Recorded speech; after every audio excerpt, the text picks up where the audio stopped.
성경의 인물 12번째 시간 십부라와 부하에 대해서 우리 살펴보도록 하겠습니다.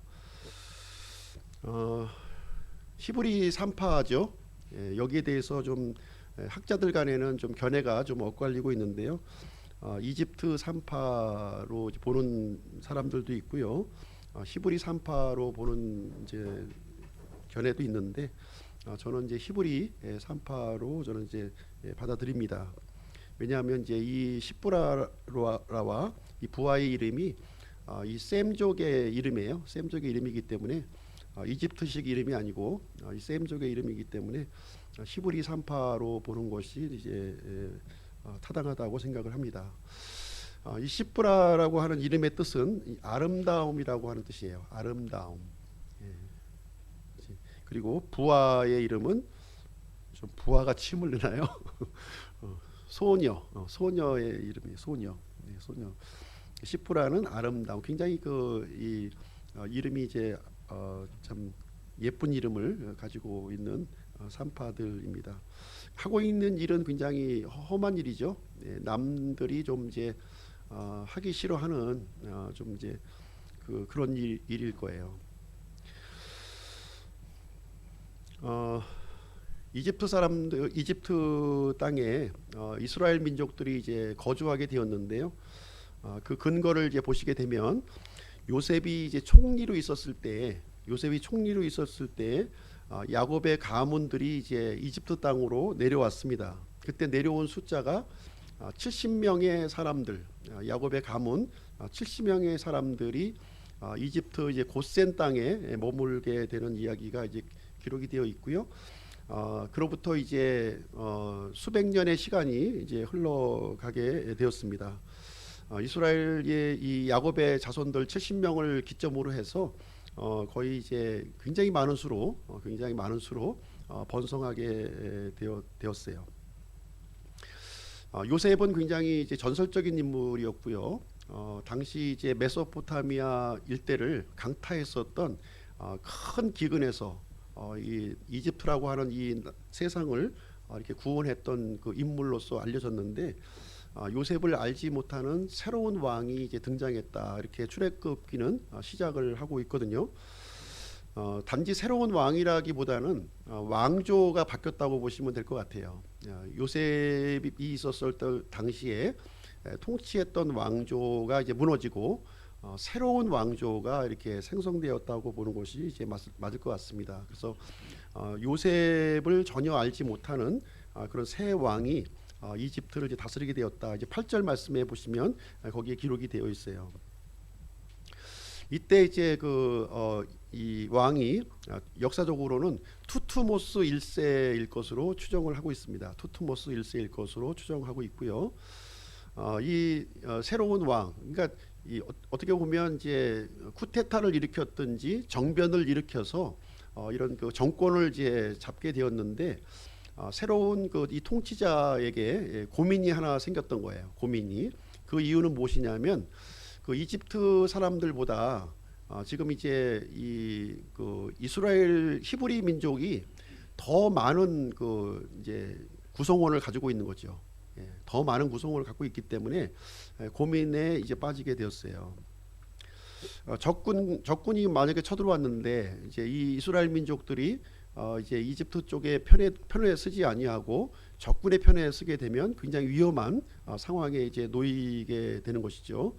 그래서 이제 이 파라오는 이런 이제 보관을 생각을 해내게 됩니다. 10절 말씀 한번 보시겠습니다. 10절에 보시게 되면, 자, 우리가 그들을 지혜롭게 다루자. 그들이 번성하고 또 전쟁이 일어날 때 그들이 우리 원수들과 연합하여 우리와 싸우며 이 땅에서 일어나 나갈까 염려하노라 하였더라. 그래서 이제 이 이스라엘 이 민족들은 어떻게 보면 굉장히 아주 큰 노동력이었어요. 이집트의 입장에서 봤을 때. 반면에 이제 숫자가 또 너무 많다 보니까 적군이 이렇게 쳐들어오게 되면 이제 상당히 위험 요소로 작동이 되는 그런 상황에 놓여 있어서 참 이 백성들을 좀 지혜롭게 우리가 좀 다루었으면 좋겠다.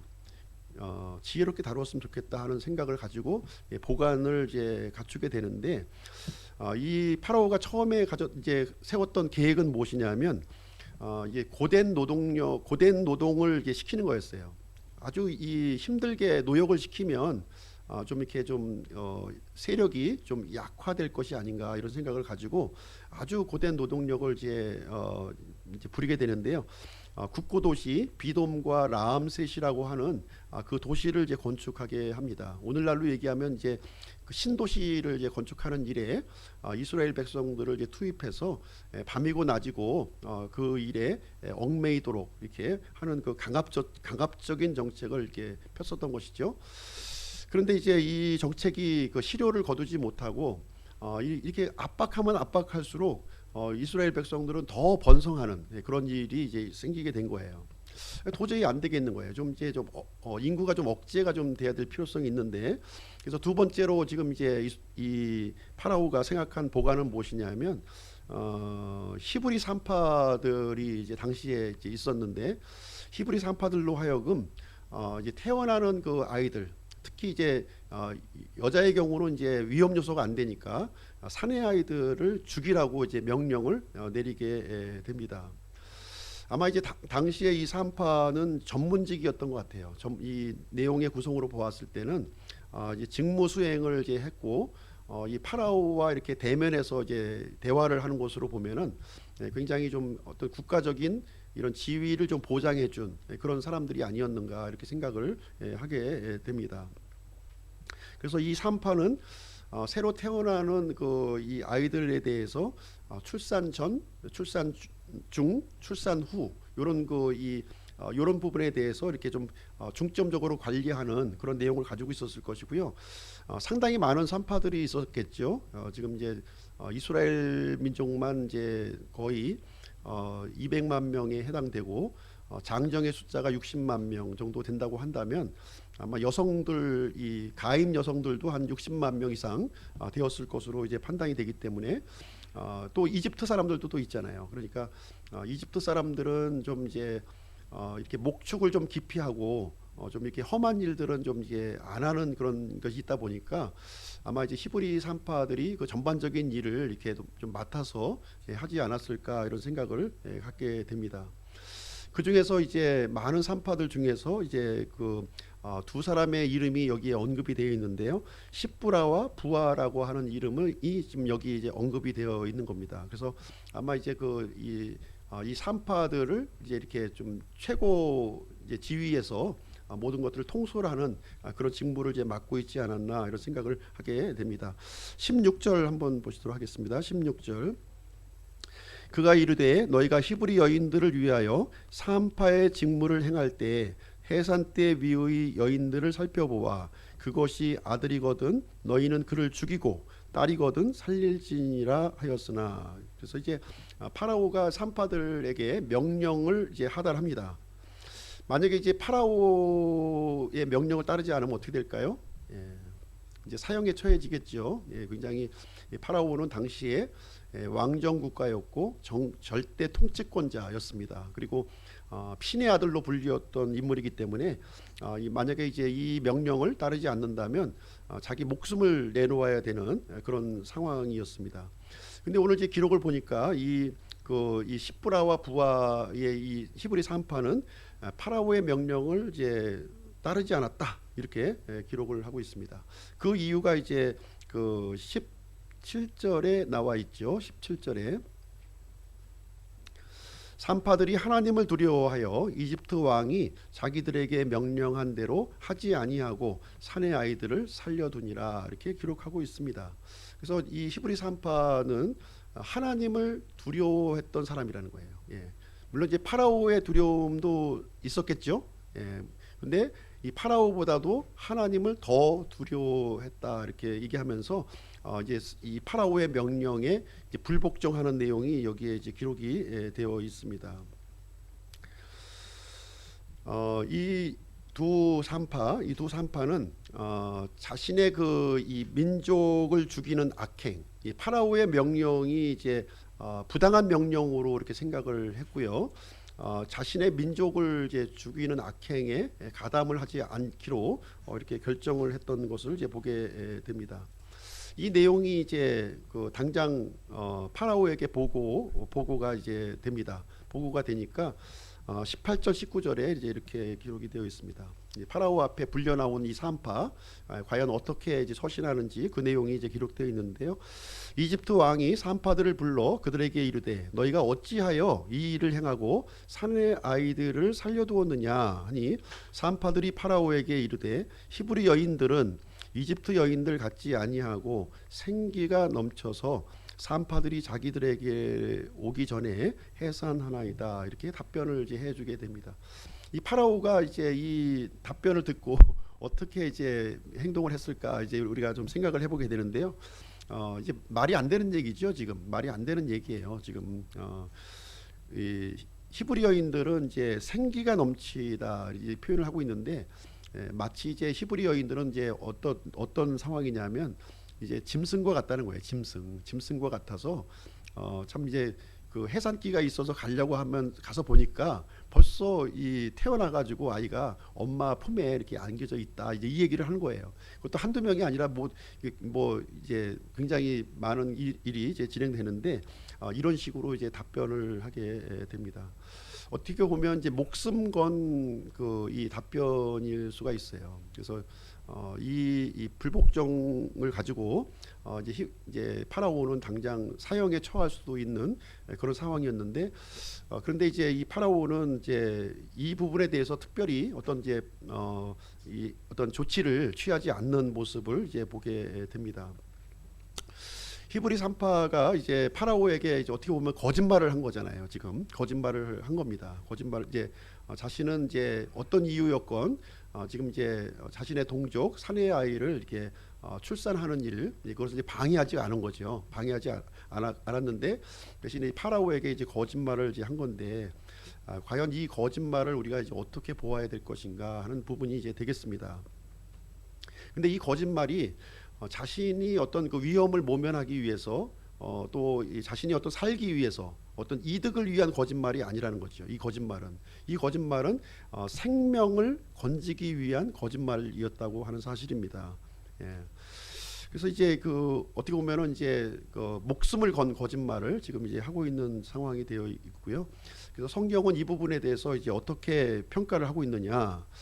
거짓말이라고 평가를 하고 있지 않다는 거예요. 이 부분에 대해서는 생명을 구하는 이 거짓말에 대해서는 거짓말이라고 평가를 하지 않고 이제 하나님을 두려워했다 이렇게 평가를 지금 이제 내리고 있는 모습을 이제 보게 됩니다.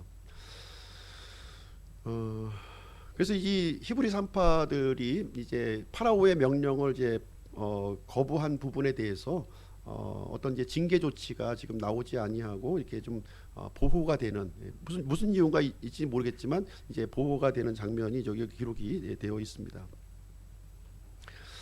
21절 말씀에 보시게 되면요, 하나님께서 이제 히브리 산파들을 이제 어떻게 보호해 주셨냐면 산파들이 하나님을 두려워하였으므로 그분께서 그들의 집을 세워 주셨더라. 오히려 이제 이 산파들이 속한 이 집을 세워주는 하나님의 이 하나님 편에 섰을 때 하나님께서는 이 히브리 산파들의 이 삶을 번성하게 하고 그가 속해 있는 그 집에 이렇게 그 세워주는 복을 주시는 그런 장면이 여기에 이제 기록이 되어 있습니다.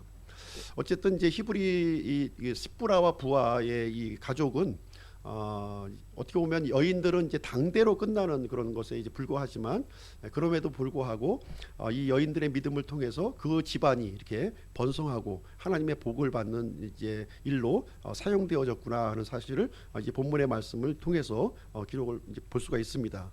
그리고 이제 이 십브라와 부하를 통해서 이제 태어난 인물이 이제 2장 말씀에 보시면은 이제 우리가 이제 또 보게 되는데 누가 태어나나요? 십브라와 부하를 통해서 모세가 이제 태어납니다. 모세, 이스라엘을 구출할 지도자 모세가 이제 어떻게 보면 다 해산대 위에서 죽임을 당해야 될 이 사내의 아이 중에서 십브라와 부하의 믿음 때문에 모세가 살림을 받는 그 이야기가 이제 2장에 이제 기록이 되어 있는 것이죠.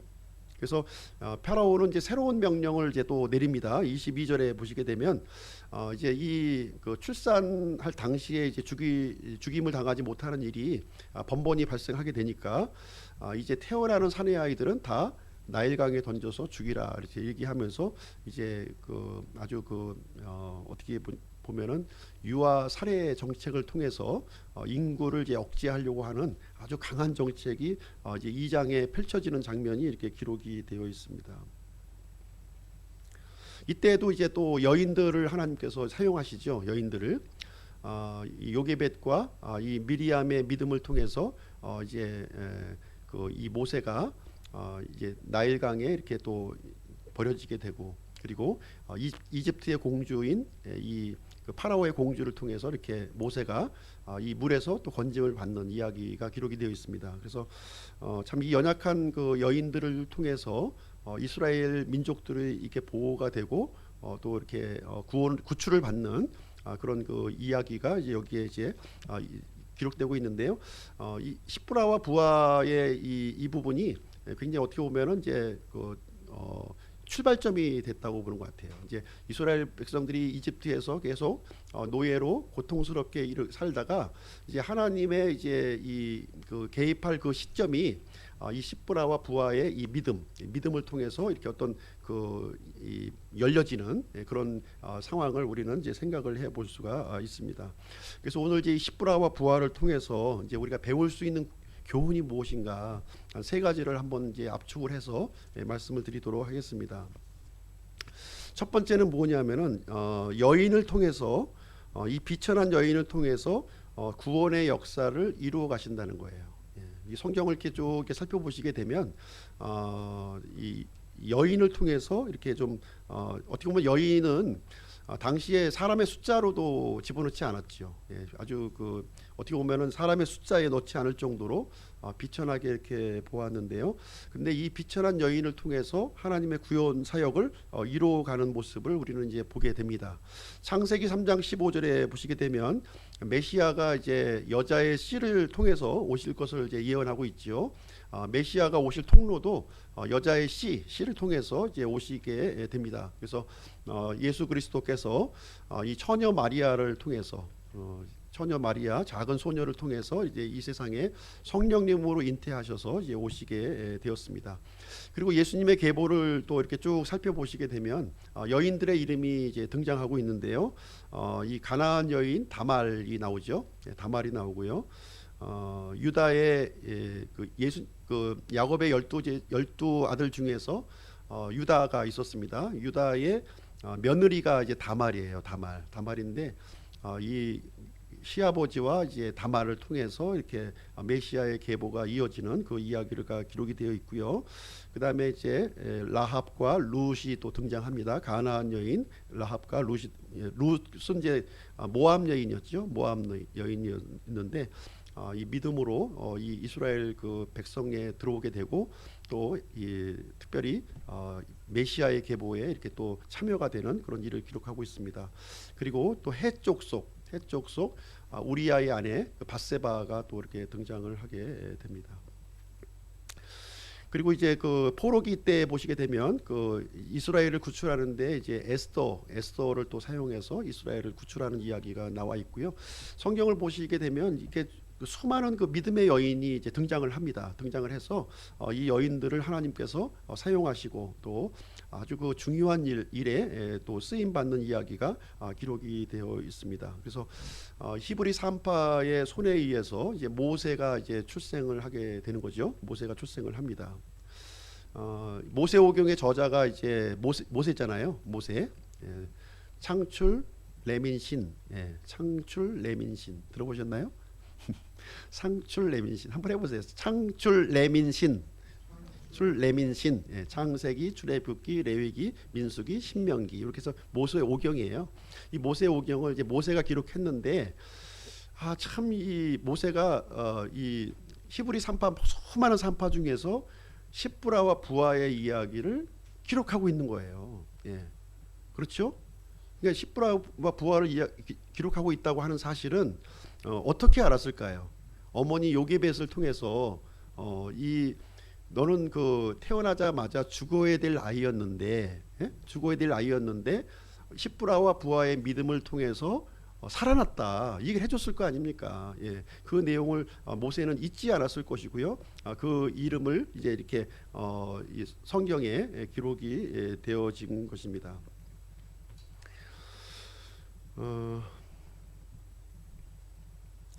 세상의 경우는 사실 이제 어떻게 보면 1등만 주목하는 세상입니다. 그렇죠? 예, 1등만 주목하고 강한 사람만 살아남는 그런 세상이지만 하나님께서는 이 비천한 여인, 비천한 여인을 통해서 구원의 역사를 이렇게 이루어가고 계시다는 것을 이제 우리는 이제 생각을 해볼 수가 있습니다.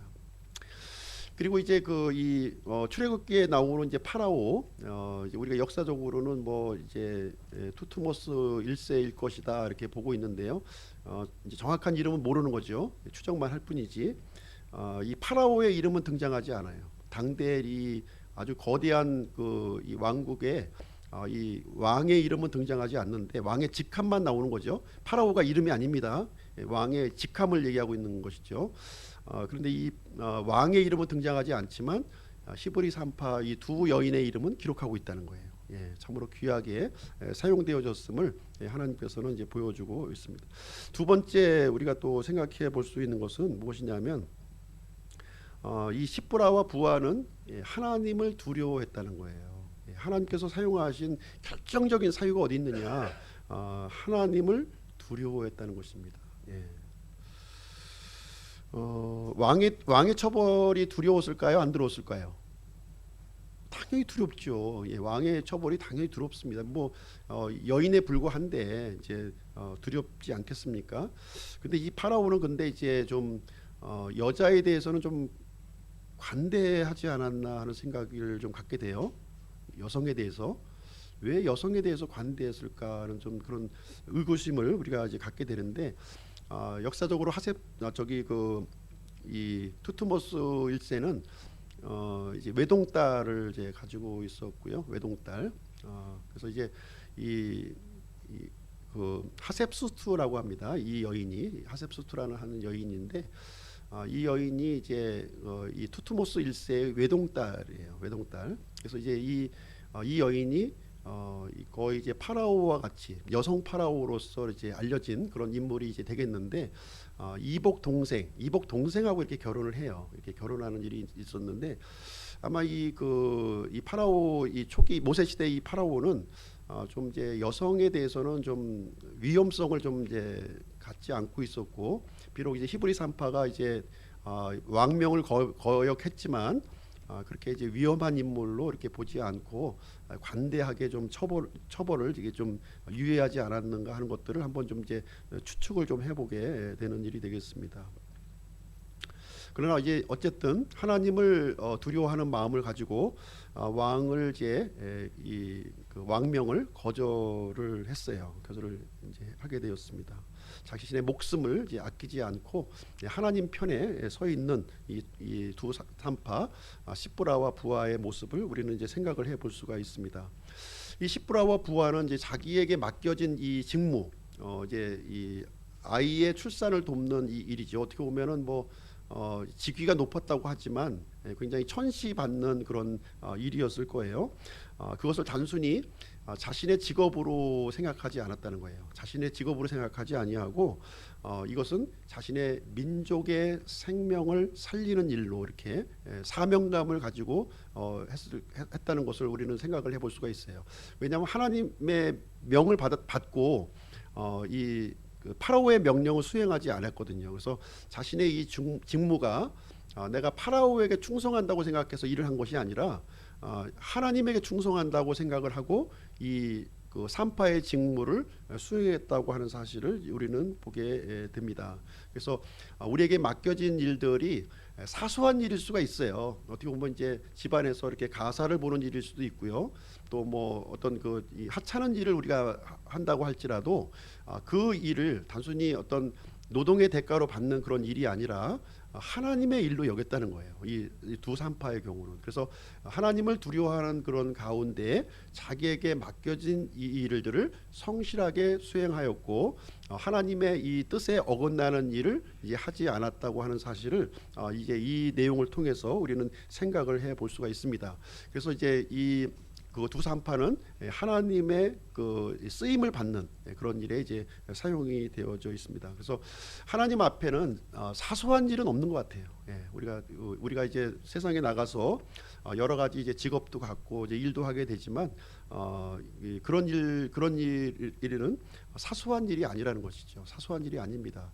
더 중요한 것은 우리의 그 갖고 있는 우리의 신분이 중요하다는 거예요. 신분. 그냥 그 일은 하나의 어떤 그 수단에 불과한 거죠. 내가 이 주어진 이 세상을 이렇게 살기 위해서 하나의 수단이지 그거의 목적이 아니었다는 거예요.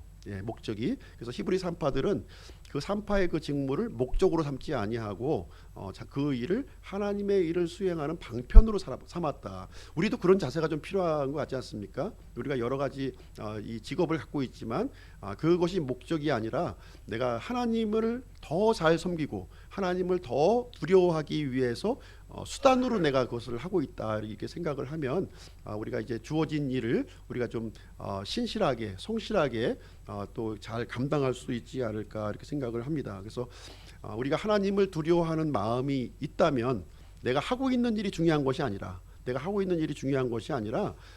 무엇을 하든지 하나님께서 이렇게 기뻐하시고 원하시는 일을 할 수 있다는 거예요. 그것이 크든 작든 간에 상관이 없다는 거죠. 하나님 앞에서 크고 작은 게 없어요. 내가 하나님을 두려워하는 마음이 내 중심에 있다면 내가 여러 가지 나에게 맡겨진 이 사소한 일을 통해서도 하나님께 영광 돌리는 그 일을 우리가 수행할 수 있다 이렇게 생각이 듭니다.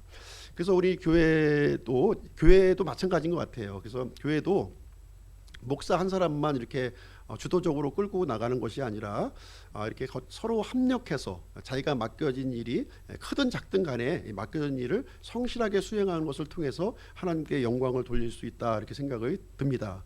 그래서 어떤 사람은 이제 설교로 이제 또 섬기고, 어떤 사람은 또 아이 돌보는 일로 섬기고, 어떤 사람은 이제 주방 일로 섬기고, 어떤 사람은 기도로 섬기고, 어떤 사람들은 반주로 또 찬양으로 섬기고, 또 어떤 사람은 권면으로 섬기고, 여러 가지 다양한 일로 이렇게 또 우리가 찾으려고 한다면 안 찾는 것이 문제지 찾으려고 한다면 찾을 수 있다 이렇게 생각을 이제 하게 됩니다. 저의 경우도 이제 이 교회를 개척하는 그 일이 상당히 부담이 되었어요. 부담이 굉장히 3년 반 정도가 지난 이제 상황인데요.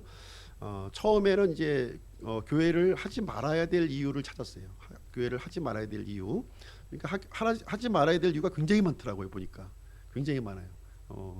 저는 이제 말도 언변도 좀 적고 또 노래도 못하고 또 나이도 들었고요. 또 신학교도 나오지 않았고요. 또 경험도 없고요. 이렇게 뭐 하지 말아야 될 이유가 너무나도 무궁무진하게 이렇게 많은 거예요. 근데 이제 가만히 또 생각해 보니까 해야 될 이유가 뭐가 있느냐. 해야 될 이유를 찾아보니까 또 해야 될 이유가 또 굉장히 많은 거예요. 그래서 어떤 사람이 이제 선교사로 나는 하나님께 부르심을 받지 않았다 이렇게 얘기하고 하는데 하나님께서 부르심을 이제 받은 이유를 우리가 찾을 필요도 있겠지만 하나님이 부르지 않았다는 이유도 찾아야 될 거 아닙니까? 안 나간다면. 그렇죠? 두 가지 경우를 우리가 다 살펴볼 필요가 있는 것이고요. 하나님의 일을 해야 될 이유도 있고요.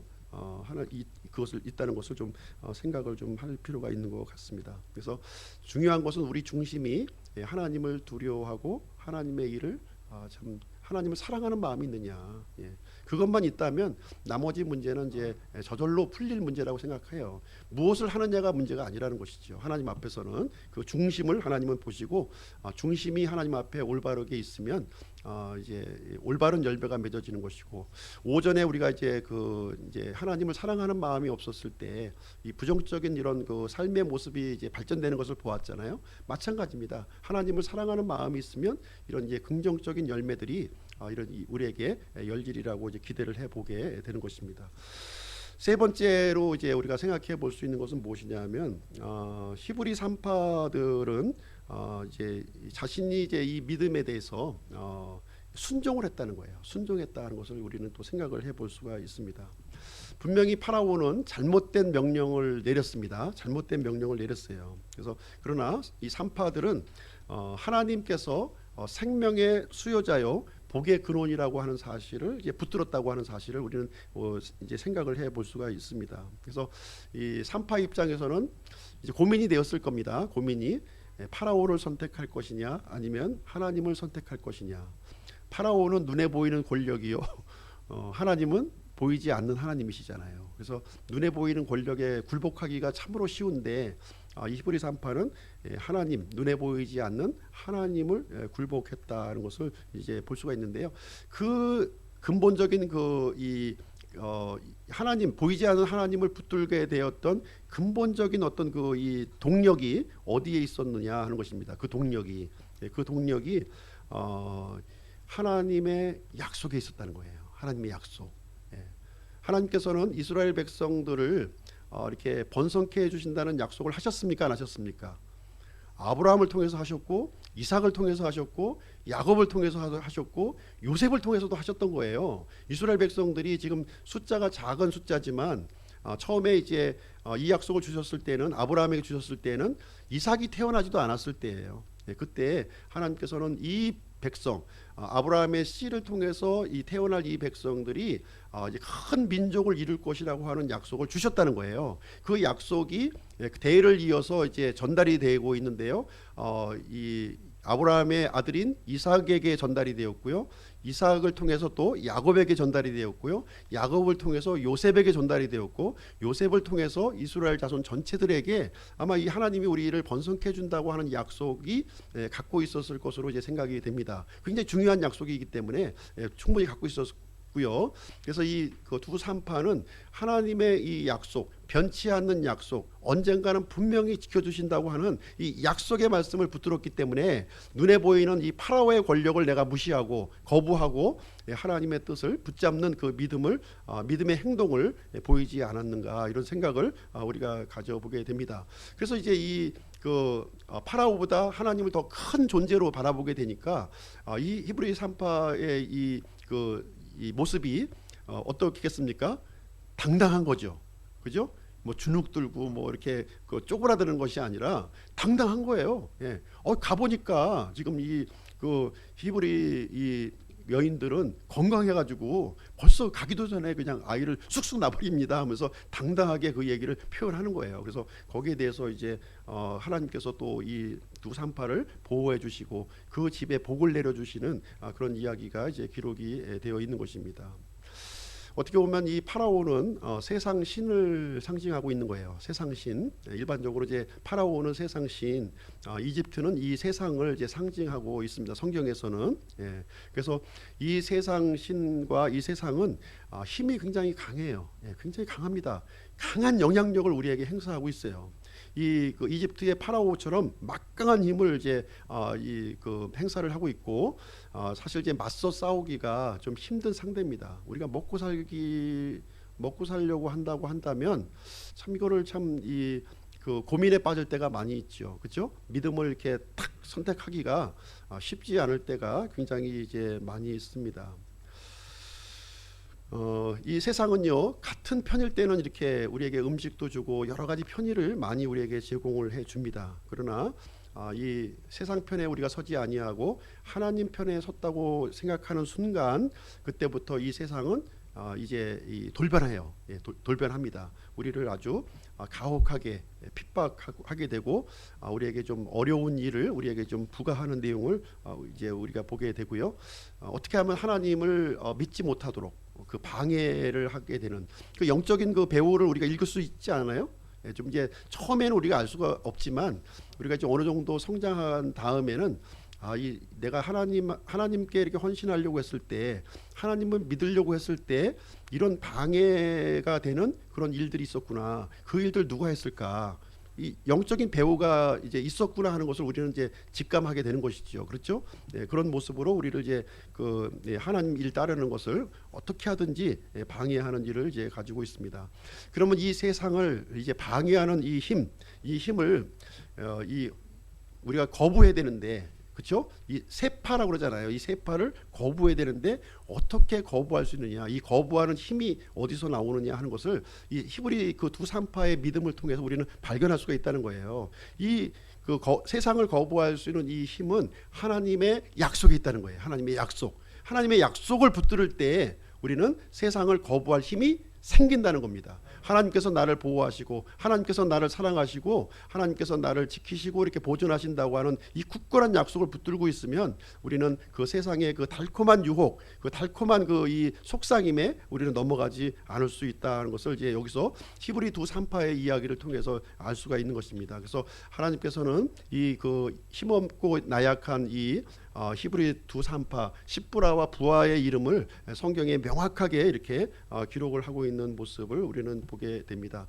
그래서 우리는 잠깐 이 세상에 주어지는 평안, 그것은 잠시 잠깐이라는 거예요. 그러나 하나님께서 우리에게 주시는 평안은 영원한 평안을 우리에게 약속해 주고 있기 때문에 이 영원한 평안을 잠시 잠깐의 이 평안과 맞바꾼다고 하는 것은 좀 손해 아닙니까? 그 손해라는 인식을 우리는 이제 갖고 있어야 될 말씀이 되겠습니다. 그래서 하나님께서는 우리에게 이제 이 기록된 말씀을 주신 거예요. 이 기록된 말씀을 이렇게 주셔서 이 성경 기록은 하나님의 약속으로 가득 차 있습니다. 예, 하나님의 약속이 이 창세기부터 요한계시록까지 하나님의 약속이 가득 차 있는 거예요. 이 중에 단 한 말씀이라도 내가 이 하나님과 나 사이에 약속의 말씀으로 받아들인다면 이 세상에 어떤 어려움이 있어도 어떤 그 이 환난과 이런 핍박이 있더라도 극복할 수 있는 힘이 생겨진다고 하는 사실입니다. 그렇지 않습니까? 우리가 이제 사람들과 사람 사이도 마찬가지예요. 예, 사람과 사람 사이에 예전에 뭐 이제 망부석이라는 뭐 그런 것도 있지만 이 남편과의 이 약속을 아주 그 이 철저하게 믿었던 이 여인은 이렇게 그 남편을 기다리기 위해서 돌이 될 정도로 이렇게 그 믿음의 자리, 신뢰의 자리를 지켰다 하는 이야기가 이제 이야기로 이제 들려져 내려오고 있지만 중요한 것은 이거라는 거예요. 이 약속이 중요하다는 거예요. 약속을 내가 신실하게 붙들고 있다면 그 어떤 어려움과 이 방해와 유혹이 생기더라도 거기에 흔들리지 않는 우리 믿음을 가지고 있을 수 있다는 것을 이제 우리에게 알려주고 있는 그런 내용이 되겠습니다. 그래서 우리들은 하나님의 약속을 이렇게 붙들고 세상을 거부하는 믿음의 사람들이 되시기를 우리 기쁨 침례교회 성도님들이 되시기를 주님의 이름으로 간절히 축원드립니다. 기도하고 마치도록 하겠습니다.